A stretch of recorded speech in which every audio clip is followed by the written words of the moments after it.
Profetas y Reyes, capítulo 11, sobre el Monte Carmelo, parte 1.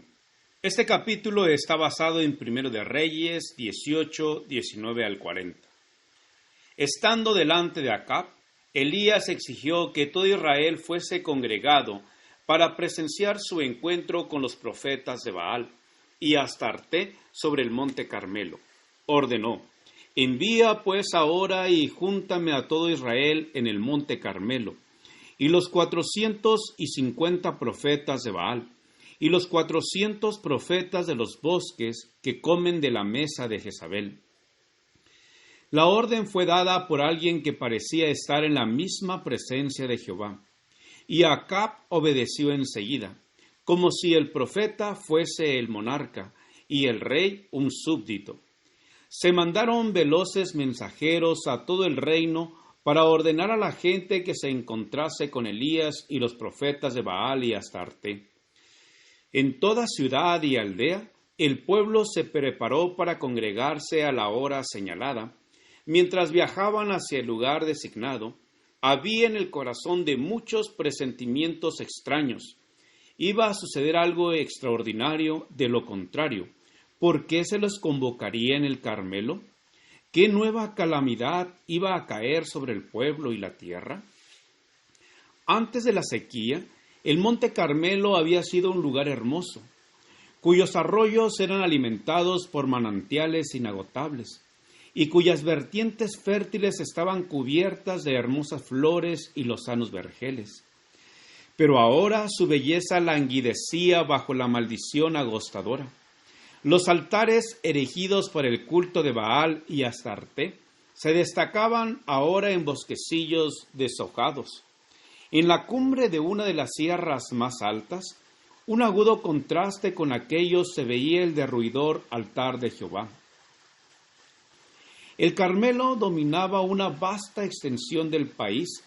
Sus alturas eran visibles desde muchos lugares del reino de Israel. Al pie de la montaña había sitios ventajosos desde los cuales se podía ver mucho de lo que sucedía en las alturas. Dios había sido señaladamente deshonrado por el culto idólatra que se desarrollaba a la sombra de las laderas boscosas, y Elías eligió esta elevación como el lugar más adecuado para que se manifestase el poder de Dios y se vindicase el honor de su nombre. Temprano por la mañana del día señalado, las huestes del apóstata Israel, dominadas por la expectación, se reunieron cerca de la cumbre. Los profetas de Jezabel desfilaron en un despliegue imponente. Con toda la pompa real, el monarca apareció. Ocupó su puesto a la cabeza de los sacerdotes, mientras que los clamores de los idólatras le daban la bienvenida. Pero había aprensión en el corazón de los sacerdotes al recordar que a la palabra del profeta, la tierra de Israel se había visto privada de rocío y de lluvia durante 3 años y medio.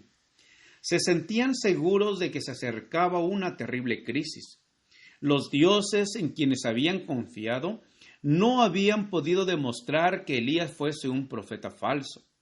Estos objetos de su culto habían sido extrañamente indiferentes a sus gritos frenéticos, sus oraciones, sus lágrimas, su humillación, sus ceremonias repugnantes, sus sacrificios costosos e incesantes.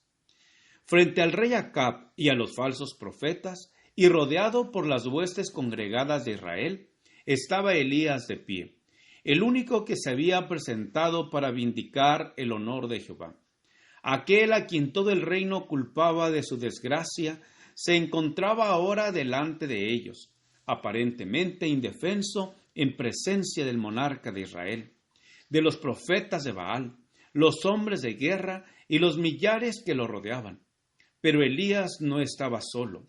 Sobre él y en derredor de él estaban las huestes del cielo que lo protegían, ángeles excelsos en fortaleza.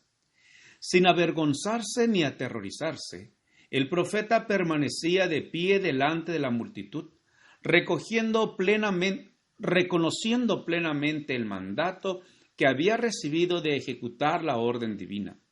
Iluminaba su rostro una pavorosa solemnidad.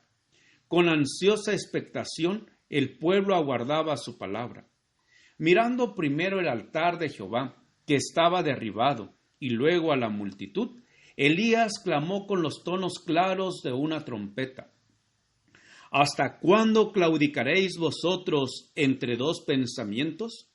Si Jehová es Dios, seguidle, y si Baal, id en pos de él. Gracias por escuchar este audio. Te invito a escuchar el siguiente capítulo. Jehová te bendiga y te guarde. Jehová haga resplandecer su rostro sobre ti y tenga de ti misericordia. Jehová alce sobre ti su rostro y ponga en ti paz. Con aprecio, el pastor Juan Manuel Flores Espinosa.